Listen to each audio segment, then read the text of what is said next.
Estados Unidos ha decidido activar la Operación Forrest Gump para prevenir posibles guerras. ¿De qué se trata este escenario? ¿Y por qué la propia administración norteamericana también ha asegurado que los militares ucranianos son bastante conscientes que están gastando munición a un ritmo preocupante? Vamos a comentarlo.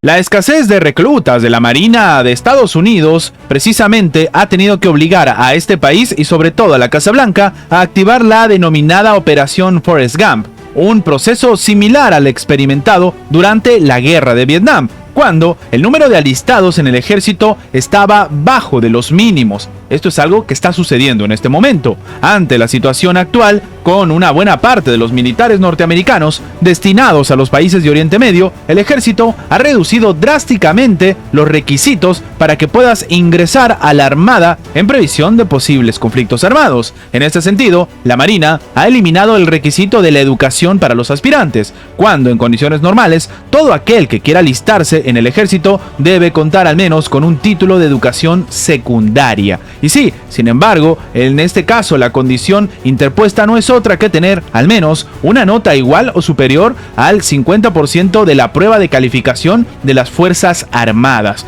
Esta es una medida bastante desesperada y algunos incluso en un pasado la han tildado de preocupante, tomando en cuenta la falta de preparación que es necesaria para ser parte de las Fuerzas Armadas en Estados Unidos, precisamente bajo estas condiciones. Todo aquel entonces que desee formar parte de la Marina debe ser ciudadano con nacionalidad estadounidense residente en Estados Unidos. Los extranjeros podrán hacerlo siempre que cuenten con una residencia permanente en el país. Todos deben hablar y leer inglés con total claridad y fluidez. Tampoco deben tener antecedentes penales. Y esto lo único que demuestra es la situación que se está viviendo no solamente en Estados Unidos, sino en el mundo. Un desgaste a nivel militar que ya diferentes agencias, diferentes expertos lo han estado comentando. Pero, como hemos dicho al inicio del video, debemos hablar de nuestra segunda nota, y es que Estados Unidos asegura que los militares de la propia administración ucraniana son bastante conscientes de que, en este caso, el tema de la munición se está gastando y que ellos se le están utilizando a un ritmo bastante preocupante.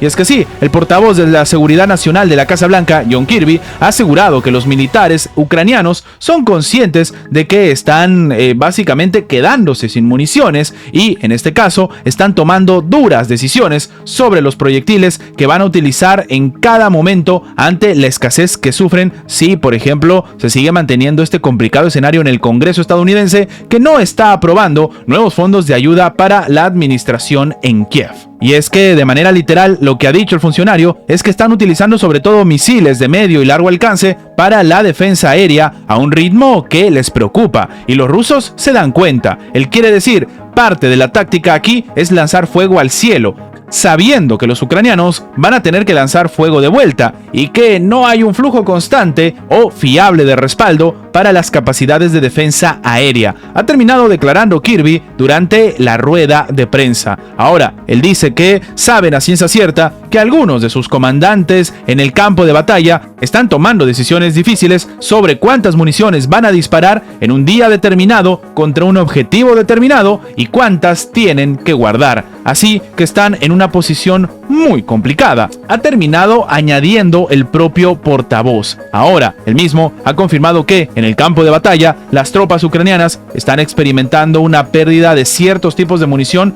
en unos meses de invierno en los que, a pesar de la falta de avances de ambos bandos, los combates sencillamente no se han detenido. El gobierno de Irán ha hecho una analogía entre el eje de resistencia islámica y la organización del Tratado del Atlántico Norte, luego de que desde Occidente vertieran críticas en contra del país persa por, supuestamente, estar detrás de varias milicias que han estado atacando bases estadounidenses en Oriente Medio en las últimas semanas. El embajador de Irán ante las Naciones Unidas, Saeb Irabani, ha dicho en una entrevista con la cadena NBC News que su nación no tiene injerencia ni control directo sobre los grupos milicianos islámicos que operan en la zona contra Washington y sus socios. Lo que se está comentando es que la relación entre Irán y los grupos de la resistencia islámica en la región pueden compararse con el tratado de la OTAN. Esto ha asegurado Iravani en momentos en que la Casa Blanca insiste en culpar a Teherán en la inestabilidad en Oriente Medio y las agresiones contra sus bases. Las palabras del diplomático iraní fueron interpretadas por medios occidentales como Bloomberg como un gesto irónico que hace alusión al discurso de la OTAN que ellos no intervienen directamente en ningún conflicto geopolítico, como es el caso de Ucrania, en el que Rusia ha acusado directamente a la Alianza Atlántica de buscar una confrontación directa con Moscú.